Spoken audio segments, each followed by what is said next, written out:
I see the green light. And the mission statement for the Lake Mills Area School District is preparing all of today's students for tomorrow's opportunities. Has the meeting been properly posted? Yes, it was posted on the district website, at the Lake Mills Post Office, and submitted to the Lake Mills Leader. All right, then we will call this meeting to order, and I will request a roll call for attendance. Brianna Beslick. Here. Ken Imers. Here. Andrea Graham. Here. Kirk Lund. Here. Amy Litcher. Here. All right, moving on, are there any revisions to the agenda? I'll move the board approve the agenda as presented. Second. Ready, it's been moved and seconded. Any discussion? Hearing none, I will ask for a roll call vote on the motion. Ken Imers. Aye. Andrea Graham. Aye. Kirk Lund. Aye. Brianna Beslick. Aye. Amy Litcher. Aye. All right, moving on to our action items, and I will turn it over to Tasha. Hi. So my name's Tasha Naylor, for those of you who don't know or who are watching from home, Director of Business Services. So tonight I have a short slideshow that I'm going to go through just to walk through some of the updates that we've had in the budget since the annual meeting. We'll cover the breakdown of the tax levy and then also talk a little bit about what taxpayers can expect to see on their bills come December. Next slide, thank you. So as you know, state aid was released on October 15th, and that allows districts to finalize their budget and set their tax levy. So our state aid came in a little bit higher than we had expected. So about 9.3 is what the state aid was, and that is an increase over last year. Just as a reminder, an increase in state aid does not mean that we will have additional spendable income or spendable revenue. It just means that it comes in a form of tax, relief. Thank you for that word. So the district, let's see here, the district's revenue limit is a maximum. So actually, I'm getting a little ahead of myself.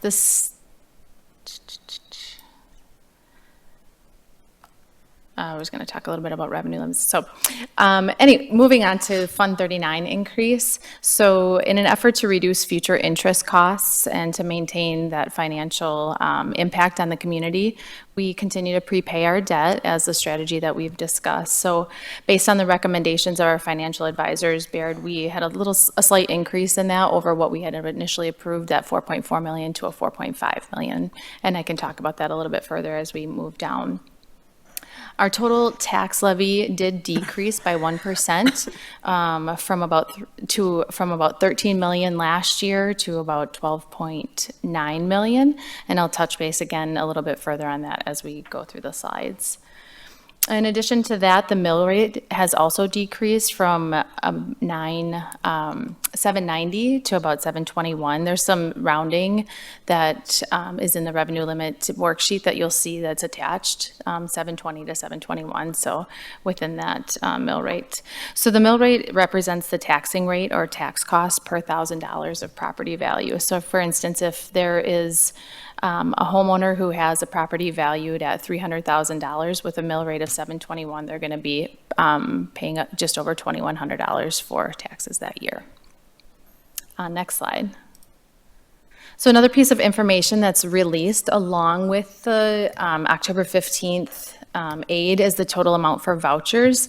This is a dollar amount that we don't know and have no control of from year to year, but I just thought it would be important to show a chart and how it has progressed over the years. So 2017-18, we were under 60,000 in vouchers, and you can see over those next 3 years, it really increases significantly, then tapers off, stays steady for about 3 years, and then this year has increased significantly over what was in the budget previously as well as years prior. So we're increased by about 40% and over 77,000 from prior years. So just something that I wanted to point out.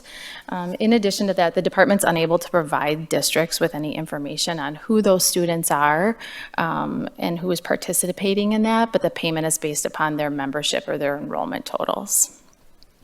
So then do I have my math right, that an average home in Lake Mills is 300,000? Sure. About that. So $45 goes directly to the voucher program? Correct. Okay. That would be correct math. a question on that. I believe, I've been told the voucher program, the cap gets taken off that program in a year or two, is that correct? I think it hasn't been officially approved, but it's in legislation right now for that to Okay. happen. And just for clarification, what, vouchers for what? For private choice schools, so the private schools that participate in this program, right now, there is an income limit that families have that to qualify for the program. And they're talking about potentially removing that income limit. Okay. So this slide just represents some highlights that have changed since we've had the annual meeting. So I did underestimate the amount of interest that we should be receiving in revenue on our investments. So I increased that slightly. I also added in some revenue for our wraparound care that wasn't in there initially. We also received the information on some of our title grants, Carl Perkins, Act 59, et cetera. So that's information that's received after the fact, so that has also been added in.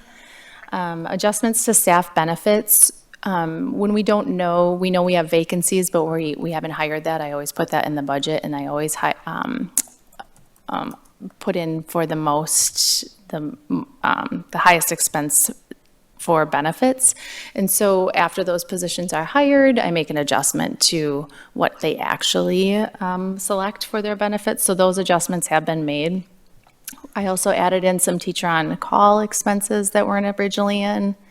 And then some additional positions that were approved, the one FTE 4K paraeducator, as well as the 0.5 special ed teacher at the elementary school. So those are some other changes that have been made since the annual meeting. In addition to that, open enrollment adjustments were made as well. So we still have more students coming in than are going out, but that gap shrunk a little bit, but our ins decreased and our outs increased, if that helps. But again, we're still fairly even there, but more coming in than going out. So overall, you can stay back on that last slide. Overall, our Fund 10 revenues are about 20.3 million, so that's in that just the general fund, and our expenditures equal about 21 million, leaving about a $700,000 deficit. That didn't change much. I think we calculated about $725,000 deficit earlier in the year. Lots of things changed, but it kind of all stayed relatively stable for that same prediction. As we know, budgets are really a spending plan with estimated expenses and revenue. So as we go throughout the year, we'll be monitoring it. And we've had a few years together now, so I know everyone knows that we all budget fairly conservatively. So if we have similar trends in our spending that we have in the past, we shouldn't see as large of a deficit as initially presented here. Now we can go to the next slide. Thank you. So this slide it shows what's happened to the tax levy by fund over about the last 7 years. And I know it's kind of small up on the board, excuse me, but I will walk through this. So you can see that we've had if you look at the total all funds in that top box, the bolded line right above the mill rate, it shows that total levy for all funds throughout the years. And you can see it ebbs and flows, right? We have some years where it decreases and some years where it increases. And I'd like to point out that we did have a significant increase in the 23-24 school year, and that's due mainly to the increase in the low revenue ceiling, which was a state approved increase. What that did is Lake Mills was significantly under that low revenue ceiling. So we were at 10,000, just over 10,000. I think it was 10,121, I believe it was, in the year prior. So when that was approved, our low revenue ceiling per member went up to 11,000. So that's where that significant increase that last year was. This coming year, we're seeing a decrease in that overall levy by about 1%. So relatively flat, we could call it, but I point it out because it's significant as I move forward. As I had stated earlier, our mill rate did decrease as well. from 790 to about 720. Tasha, Yes. are you able to turn, I'm getting kind of a echoey sound over here. I don't know if anybody else is. I don't think I can Maybe it's my adjust. hearing. Can you turn these volumes up at all? I don't think, Dave says no. Okay. I'll try to slow down. Is that, Yeah, actually, it's not the volume, there's kind of a okay. echo over here. I'll try to slow down, Ken. Okay. And if you have any questions, stop me. Okay. Is that okay? Okay. The second table here breaks out the tax levy and mill rate by fund. So you can see that of the 720 or 721 in our mill rate, the majority of that is for our operating expenses in our general fund. That top line is the 10 fund. So $4.41 of that 721 is for general operating procedures. Then the next largest would be our referendum approved debt, which is about 252 within that full mill rate, if that makes sense. And then capital expansion fund is our fund 41. It's about 8 cents, and then our community service fund is 20 cents. In addition to that, I feel like it's important to talk about how our property valuations have changed since last year. We did see an increase about 8.5% in total property valuations. The Department of Revenue offers information on net new construction, so I think it's important to point that out. And I'll do my best to explain this. With the calculation from the Department of Revenue on net new construction, between the city and the town of Lake Mills, those are the major between the 7 municipalities, we're seeing about a 2.6% increase in net new construction. I keep wanting to say instruction. So what that means is of that 8.5% increase, 2.6 of that is covered by new property taxpayers or new properties so that are in our school district. So that is not an additional burden to our taxpayers. So that's really good news for our taxpayers and something that I think is important to point out. In addition to that, I'd like to briefly touch on our school levy tax credit. So this is a form of property tax relief intended to offset school tax levies by applying a credit. And it's not something that has been highlighted in the past because the state hasn't necessarily put a significant amount of increase into the school levy tax credit until last year. So last year in the state, there was about 3.3 million that was put into that. So if you notice on your tax bills last year, there's a portion, and I can break this out later with the board if you'd like. I didn't have time to put it on this slideshow, but you'll see that there was an increase in that on your tax bill. There was a slight increase from last year to this year. I think it was just over 2% on that as well. So basically, this is a credit that's assessed to all properties, and it's based on a percentage of the total municipality's assessment. So it's a calculation that is also good news for taxpayers, which would decrease their tax rate. So there's more information, and I can send out a link to that to talk about from the Department of Revenue that kind of lays it out and gives some calculations on what it might mean for us. But I thought it was important to bring up. So with that being said, between the decrease of our overall levy and the increase in the net new construction and the increase in the school levy credit, on average, taxpayers should see a decrease in their overall school taxes. So Lake Mills Area School District taxes. I know that there's other factors on the tax bills that we don't control, but that piece of it, with those 3 factors in mind, they should on average see a decrease. So all good news for taxpayers. Next steps from here, you can go to the next slide. There's not much on it, but really the next steps after the approval tonight is for us to send the tax levy information to the municipalities by this Friday. And then from there, they take care of it. Tax bills will show up in taxpayers' mailboxes in December. Any questions? Tasha, I just briefly, Can you explain the financing that goes along with the voucher? You know, I've heard people say, gee, we lost X amount of dollars. But yet a student is going to another school. Is it truly a, It's a deduction in our state aid. So it's state funded, but it's a deduction, so it's within that revenue limit, but it's taken away from the public schools and paid over to the voucher schools. so how would that differ from a student through open enrollment that decides to go to Johnson Creek or something like that? The dollar amounts are different. I'm sorry, The what? dollar amounts are different. Oh, the dollar That's part amounts of are it. different. And we're aided on a student that open enrolls out, so we still claim a portion of that student, so we're still aided on that.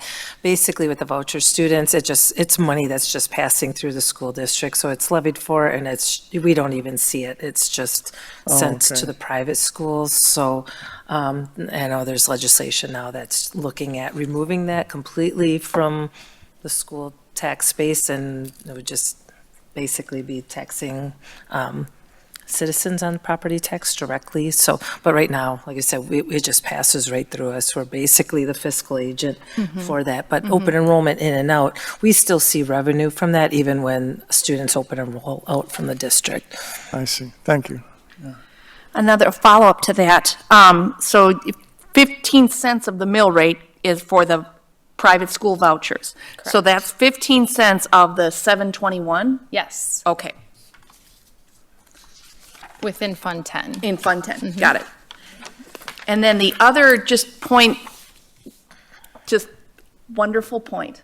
Not only a potential tax decrease for our tax people, but the fund balance is still, from my calculations, with even budgeting, losing 700,000 to $702,000. Our fund balance will still be 29.3%. Yes. So with the amounts we've put in to fund balance over the past few years, we are still sitting pretty. And just reiterating to the public that may be watching that we have not run a deficit for several years, at least not within the last 6 years. So If not, we've been, pretty financially stable, and I think really working hard to make sure that we end the year with no deficit. So, and like Tasha said, she's very conservative, so I expect that we'll probably end much the same as we did last year, where it'll end up being balanced. Got it. Can you repeat the name of that credit you were referring to that's been in, you said it's only been a couple years that we've gotten it? The school levy tax credit.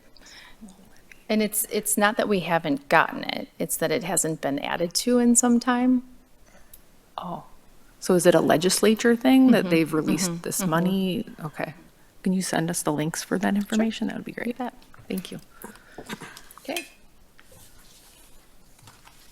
Are there any other questions? Thank you, Tasha. You're welcome. All right, moving on. We will move on to our action items.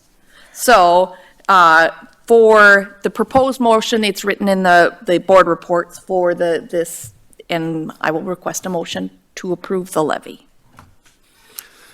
Well, I'll move, we're talking about this. Yep.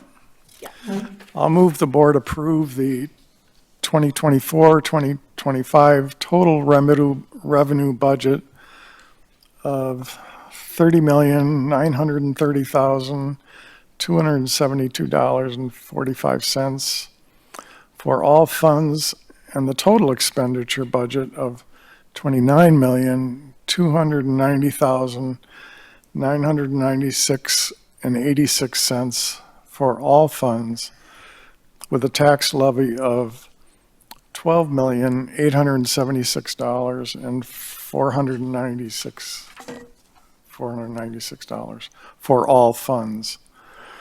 The tax levy is a mill rate of $7.20.